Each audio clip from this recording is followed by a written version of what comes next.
I'm very proud to have you on my back porch as together we shared another session of Back Porch Forestry.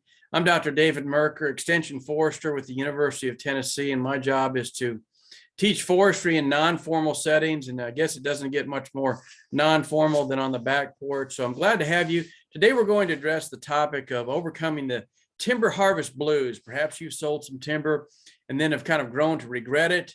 We're going to talk about some things that might help you through that process. So as we get going here, I'm going to share my screen and begin with a new session of Back Porch Forestry, overcoming the timber harvest blues. I'm going to show you a series of photographs here and let you decide whether or not you think this is ugly or not. Is that ugly? It's a shoe-marred red oak that's been felled. Most people would say, well, that's not necessarily that ugly. What about if we back it out a little bit and look at it from a different perspective? Well, we see now there's 2 trees that are felled, but we also see there's still a lot of green left, a lot of trees that remain. So that might be acceptable as well. But what about a picture like this one? Some people might find offense to that. For a couple reasons. Of course, all the trees were felled and they've been removed. It's a small clear cut, or a regeneration harvest, as I prefer to call it. But it's also in the dormant season. So the trees in the background, what would be a wall of green, is also brown. And so that gives us a little bit of challenge as we look at that. Now, the wildlife biologist might look at this and say, hey, that's a good thing. We're going to have a young forest that's regenerating, that will provide habitat for an array of wildlife, for foraging, bedding, brooding, escape cover. Even wildflowers will emerge in there, and you'll see butterflies and birds that prefer to nest near the ground as well. So it can be a good thing, but it's just kind of ugly initially as you look at it. That isn't maybe quite as offensive. It's a clear cut too. But you can see forest in the background that surrounds it. It's in the dormant season, but because they've reseeded this skid trail down, we have something green to look at. And so that can help the situation out if you want to reseed your trails like that. So we'll be addressing that a little bit as we go through. Log landing areas, of course, receive a lot of impact. So there's a lot of dust and dirt, of course, exposed soil. As you can imagine, trying to drag up these heavy logs with big equipment and log trucks that have to haul them out. These can be a little bit offensive, particularly if they're located adjacent to roadways where people can see them. But, even if you go out into the woods, this was, quote, selectively cut. In other words, it's an intermediate operation. They didn't clear cut it. But even so, you see a lot of dead trees and some snap trees that were damage in the process, and that can be offensive too to some people.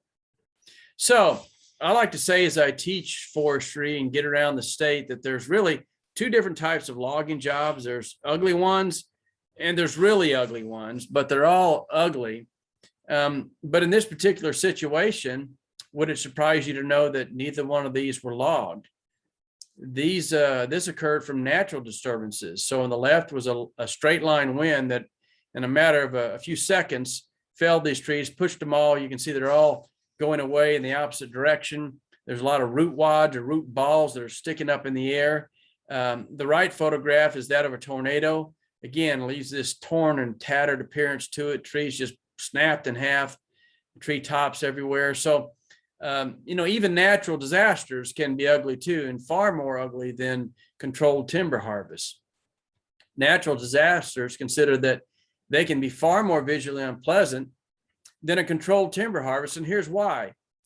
Consider that trees have been completely toppled, snapped, uprooted. You had no say in this. In the process, they've blocked your favorite trails. They've plugged your creeks, maybe even changed the course of the creek in the process. And just the fact that views have been permanently changed, and you had nothing to say about this. It just happened in a flash. Plus, 2, natural disturbances occur with no warning. And perhaps most importantly, no revenue has been generated. You've got just this mess that has to be cleaned up.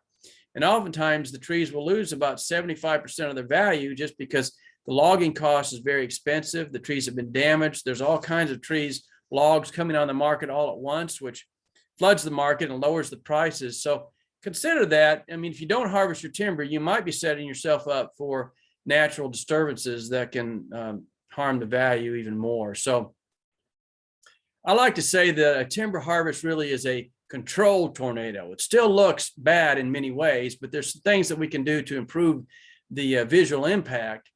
But it still looks bad, but it is controlled. And it's controlled because first, a forester was used, and a forester listened to your objectives, assessed your forest, determined what was needed, and then selected trees for harvest based on protecting the visual things that you enjoy around your property. In addition, the trees have been paid for in advance before any trees are cut down with a signed contract. So you've got protection and you've got your money. Thirdly, owners are prepared for this. You've been thinking about this. You've selected the time that you wanted it to occur, and you can make requests about such things as fences and lanes and fields and creeks and vistas. You don't want to damage those things. In a tornado or straight line winds, they could care less about fences and lanes and creeks. Also, timing. Remember that harvests are coordinated with your schedule. Perhaps that could be in coordination with your retirement, or when you need funds for sending a child to college or a grandchild, or to purchase some equipment or a vehicle. And then finally, you have some say in which trees are to be cut or harvested. The owner has a say in this. So a timber harvest is a controlled tornado, and this is why. As I was researching this, I came across this particular paragraph, which really stood out, and I thought it was well said. If we work with a professional forester, and you have a contract that protects us and manage the harvest properly, we can help ensure that our forest will recover and be healthy and productive over time. But even the best timber sale is ugly. It's messy and changes the forest. The change, the mess, and the disturbance to the forest can be very unsettling. The post-harvest blues can surely set in quickly unless you have a plan to help the forest recover. Have a plan to help the forest recover. How do we do that? A recovery plan. Well, remember that one surety is that trees will grow back. It's inevitable. They're going to grow back through a process called vegetational succession, which really is led by seed distribution. So seeds are going to blow in, seeds are going to be buried in, seeds are going to be defecated in some cases they will wash in to begin restoring the forest. And in many cases, the seedlings that jump up after harvest were already present on the forest floor before the harvest. And so it's going to bounce back quite rapidly. You see two pictures here. The one on the left, actually, it's from the same location. The one on the left is immediately after the harvest. And then the one on the right is about 6 years after the harvest on the exact same location. So you can see how the forest miraculously begins the process of recovery. So out of the rubble will come renewal. I encourage you to invest back. So you've just made a chunk of money from selling your trees that probably you didn't plant or establish. Somebody else long before you came along and established these trees. So why not give back? That certainly will help you overcome the timber harvest blues, particularly the regret that might follow after a timber harvest. So how can you invest back? Well, timber stand improvement, tree planting, controlling exotic invasive pests, food plots, perhaps growing even non-timber forest products, etc. So here's some examples. Here's a tree that was girdled. You see a double girdle there and chainsaw. Apparently this tree did not meet the landowner's objectives. It certainly wasn't valuable for whatever reason to the loggers. And so it was just left. In this case, the tree was deadened. This will provide a nice den tree, eventually perhaps a perching tree as well for birds of prey.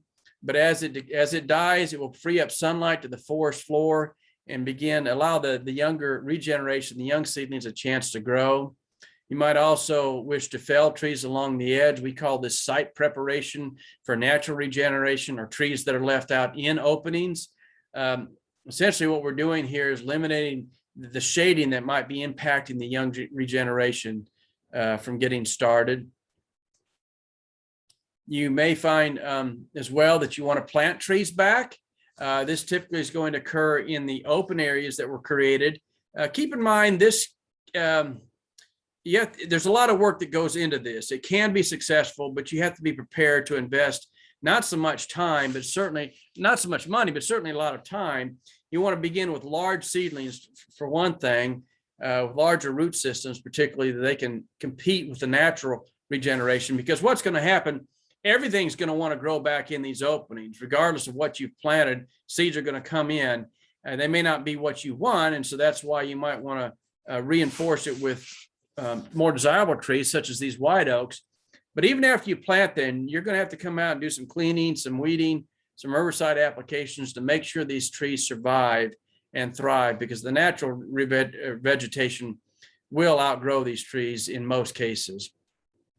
You can invest back even simply by something like growing ginseng, or even taking some of the residue that's left over and inoculating it with shiitake mushroom and growing mushrooms for your family, or perhaps even to sell.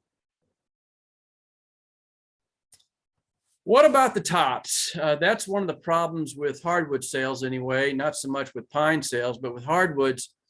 Treetops are just ugly. Let's just face it. They rise high up into the air. They have these dead leaves hanging on them, and it prevents the eye from seeing through the forest, from penetrating the forest. And so it's kind of a block. And some people don't like this. And so you can lop the tops, which simply means cutting the tops up so they fall to the ground. They will rot quicker on the ground. But very important to this, you must remember that sometimes these treetops can be under a great deal of strain if they've been bent over, and you stick a saw into something like that, and it can spring back pretty aggressively and hit you and perhaps harm you in the process. So you can lop the tops. Maybe you want to focus next to the roadway or next to your trails where visual impact is more important, or you can just leave them alone. They'll provide residue that eventually rots, but in the process, it provides habitat for a whole host of mammals and reptiles, amphibians, even birds will hop around in there. For instance, wrens looking for insects.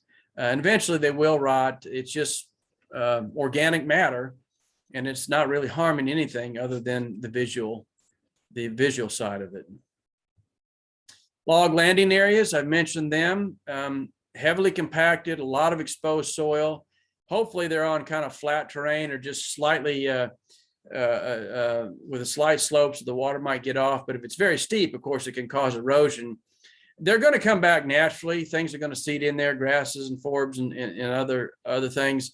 But you might wish to seed it down, provide something green to kind of hold that soil in place. This is the same two spots just before and after the reseeding. If you notice in the upper left-hand corner of the log landing area, there are some cutoffs that were left. These are logs essentially that have no value. They're hollow, they're too crooked, maybe they're full of knots or forked or something like that. And so the logging industry didn't want them, and they just leave them behind. Of course, you can cut these up for firewood, but again, they provide great habitat. You can imagine a number of salamanders, reptiles maybe using these hollow portions as they're decaying. So you can just leave them. Again, it doesn't harm anything. It's just a visual thing. Now, regarding skid trails, you can seed them down just like you can log landing areas. It gives the eye something to focus on. That green is kind of inviting. If you sow it to the right cover crop, it might actually attract deer for possibly deer hunting or even turkey. But it's not necessary. They will seed back on their own. Here's one that's actually out in the woods itself. Initially, it looks a little bit rough, but after a few rains and freezing and thawing, most of that will kind of level back out and reseed eventually on its own. But water bars are important. Loggers are trained to create, establish, form water bars on the skid trails that are out in the woods. Essentially, these are a mound of dirt that's been placed on the skid trail, roughly 2.5 feet high. They're actually sloped at a slight angle, 10 to 25 degrees. So the water comes down the skid trail, and rather than just keep right on going, this water bar helps divert it off. Now, this water bar, it doesn't show it here, but it needs to extend beyond the skid trail a little bit out in this region, Otherwise, the water could circumvent that and just keep right on going. This way, it disperses it out into the woods. I like to say that water doesn't cause erosion. It's concentrated water with velocity that causes erosion. So water bars help slow the water down and distribute it out, disperse it out into the forest. Now, you're going to have some damage to your residual trees. That's inevitable. The goal is not to eliminate all damage to the residual trees, but to minimize it. And so you can imagine large equipment dragging big trees out that sometimes have long log lengths, and it's hard to make turns without damaging some of these trees that are located at the turn. So here's a case where a red oak was damaged. That's pretty minor damage, and that's sealed off. Remember, this is 6 years after the harvest, and it's almost sealed off. Moderate damage to this sweet gum. It's sealing off. All this gray area that you see right there is actually new growth. And so that will eventually seal off, and it will continue to grow. The base will be a little bit weak, and it could possibly be more prone to blowing over in time. But then excessive damage on this sweet gum, that tree's going to blow over, and that tree needs to either be killed or felled, either way, and just allow something else to grow in its place. So you're going to have some of this damage in your woods. You just hope it's not excessive. And not just the base of the trees. I've mentioned that there's going to be some trees, residual trees, that are going to be snapped off in the process. You can imagine trying to fell a large white oak with maybe a 60 or 80 foot crown spread. When it comes down, it's going to take some other things with it. Ideally, this tree probably should have been marked for sale in addition, and that way you would have at least got something for it. But in this case, you can either leave it stand, or sometimes what I'll do, if it's a desirable species, I'll actually cut it flush to the ground. We call that coppicing, which will allow that stump then to flush back into something that might become a valuable tree down the road.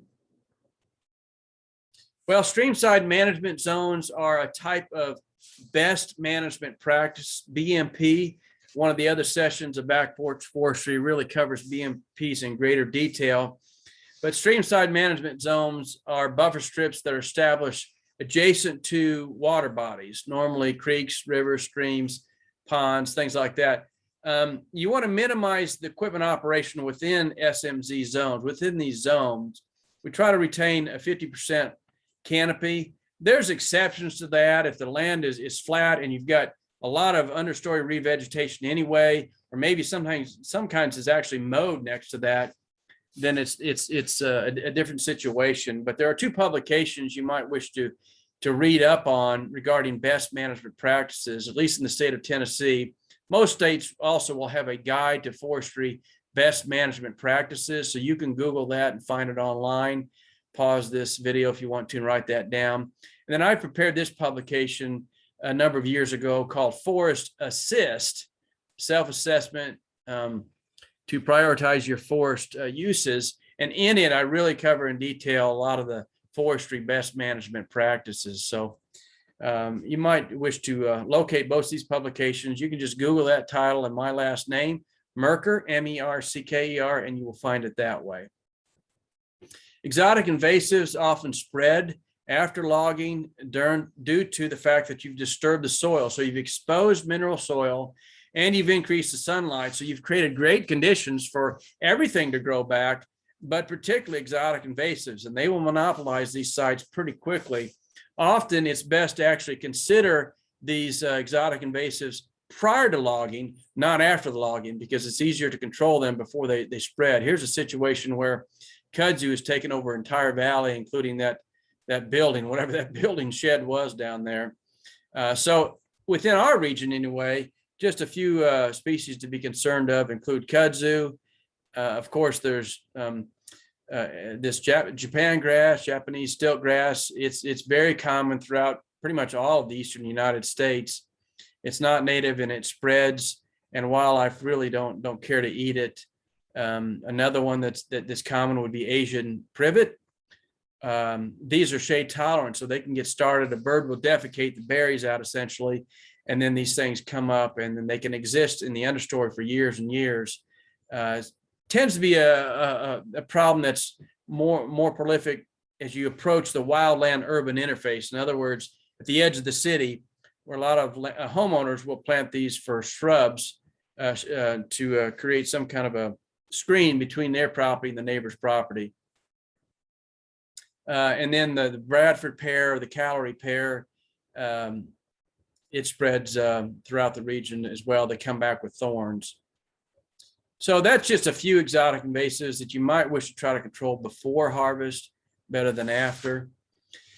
And two, I've given you a lot of reasons from the ecology standpoint of some things that you can do to overcome the timber harvest blues, but you can have solace too in knowing that many of the unique, natural and useful, and I guess I should say renewable wood products derived from our forest could not be produced if we didn't harvest the forest.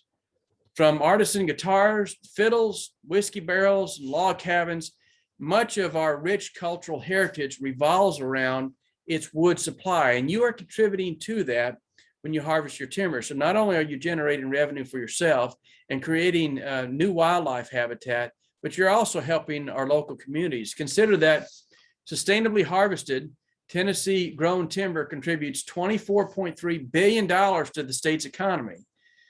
Direct and indirect employment accounts for nearly 100,000 workers. So that's a sizable part of the commerce in our state. Wood products include such things as pulp, I've mentioned pellets, but pallets as well, cross ties, decking, housing, furniture, cabinets, flooring, firewood handles, and I could go on. And all these help support local landowners, local businesses, and all the while maintaining healthy working forests.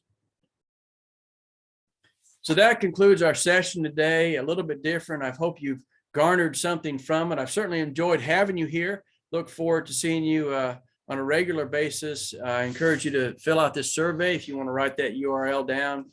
And then there's a publication that goes into greater detail titled Overcoming the Timber Harvest Blues, and it's found at this URL. I will also post this on the YouTube side if you'd rather just get the link from that perspective. So have a great day. Enjoy your back porch, and certainly enjoyed our time together as always.